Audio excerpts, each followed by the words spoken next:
Welcome to Subramani. Yesterday, my daughter told me about the convocation happening at the CA Institute. This is, I think, last 2-3 years convocation happening at the same time. So I think 2019, 20 and 21 is likely to happen maybe in January to 2022. I don't know how the convocation for the CA Institute is, in the sense that we never had a convocation when we did CA. We just got a certificate rolled into a tin box. I still have that box and the certificate is lying there, never used it. So they're all meeting in one place. I can imagine if all of them have stayed together, like if you have gone to an IIT and stayed together for 4 years, you've gone to any other college and stayed for 4 years or 2 years or whatever, then there is some bonding which happens. I don't know whether such bonding happens, but just imagine these kids have been studying from home. They have been their instructions have come on Zoom. They've in the CA case, they have given the exam in a physical form. They don't have an online exam.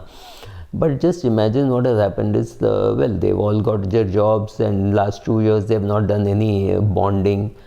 I'm sure they're going to, they don't even know what they have missed, right? So slowly, with the pandemic being better controlled, or we learning how to handle the pandemic, there'll be more physical interaction, so people will meet. Because I think the pandemic was very cruel on young students who are in, say, 7th standard, 7th class, 8th class, 10th grade.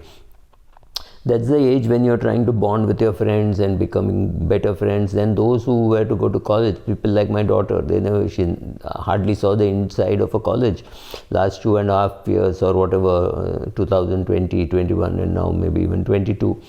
And she'll graduate without seeing much of the college. Not that people had fun going to college. They went to college to make friends, to bunk and watch movies, whatever. So all that bonding is just gone. People have not been able to do. But I'm not cribbing, I'm just saying, so what should you now be doing once you've graduated? Once you've graduated, it is not that you stop learning. So if you have got a degree, whatever degree, you're an engineer, you're an MBA, you're a chartered accountant, doesn't matter.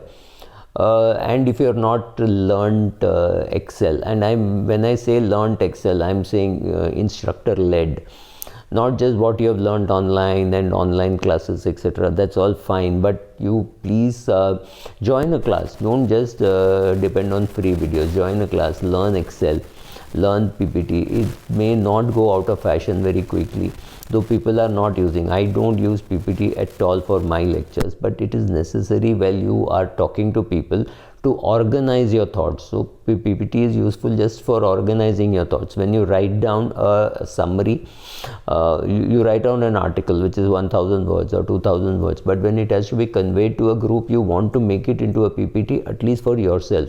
You don't have to show it to the world. You know the sequence, you know the examples, you know the stories, just for that. So learn that, because you are going to talk to people, you are going to communicate. Start now looking at how to invest, because too many people are offering you brokerage accounts. You don't know why you need a brokerage account. You don't need a brokerage account just for investing in mutual funds. If you are going to invest in direct equity, yes, you need. If you're investing in cryptocurrencies, if you're investing in ETF, for all those things, you need a brokerage account. Do you need a brokerage account just for investing in mutual funds? No, you don't need to. You can go to a fund house for the first time, do all your KYC, or do all your KYC online. Make sure that you invest with your name first, your parent's name second, and the other parent as a nominee. If you have only one parent, then your some sibling as the nominee, but don't invest without a nominee. And for heaven's sake, just because you have two people holding, it does not mean you don't need a nominee. Some fund houses, they even say, sir, a joint application, you don't need a nominee. You need a nominee. My advice is you need a nominee. Then now let me give you some simpler gyan.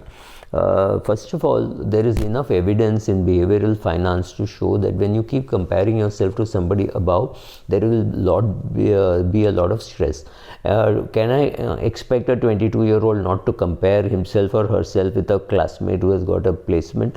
No, it's not possible. You are all looking for a good company. Some 4 people have got into good companies, and say TCS or an Infosys or an HSBC or an HDFC, they've all got jobs.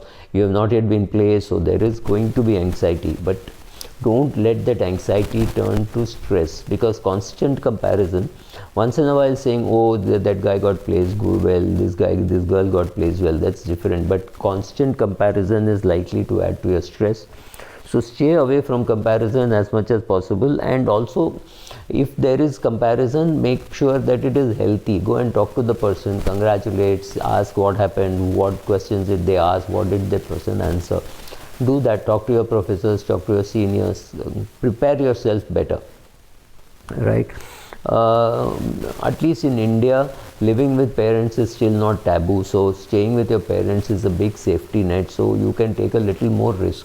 Because if you were to lose your job and not get a job for another 1 month, you wouldn't have to worry too much about rent and food, unless of course you have shifted and you have come from a smaller town where jobs are not available to a bigger city. Then yes, you have to be worried about being unemployed, because if you're staying in Chamari with friends, you will have to contribute to the rent and food expenses, so be careful about that. So build a small kitty of money which will be needed in case you are unemployed for 1 month, 2 months, maybe 6 months. Be careful, because I don't think at the age of 22, 23 you will remain unemployed for 6 months. You will remain unemployed perhaps. You might lose your job, you may have joined a startup and that startup may have closed down, or somebody may have died, and therefore the startup closes down, because startups are excessively dependent on 1 or 2 people. If one person dies or one person leaves, or the 2 people start fighting, and believe me, all these happen. So ESOPs and all look very attractive, but if the promoters start fighting among themselves, you as employee number 4 or employee number 5 have no hope in hell to make any money. The best thing for you would be to run away. Sorry, not scaring you, but just telling you that staying with your parents is a safety net. But of course it has its advantages, has its disadvantages. But if you are in a city where job opportunities are not there, then please go away.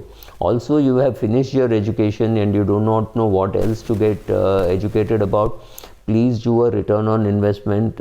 Sometimes a brand is good. If you got into some big Ivy League and you can afford it, then don't worry too much about ROI. But if you are thinking of every rupee as an investment, then the ROI from a very good college may not be very high in a world driven by pandemic, because international hiring across seas and all may not happen so easily. So be careful, be driven by ROI in your investments. And I can tell you one thing, investments in health and investments in education have very good ROIs, but still please calculate and see whether it is worth spending 3 crores or 2.5 crores on a foreign MBA.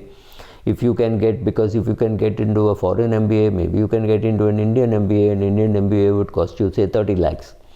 30 lakhs versus 3 crores or versus 2.5 crores. It looks very convenient to give those figures, but we are not very far away from the reality, right?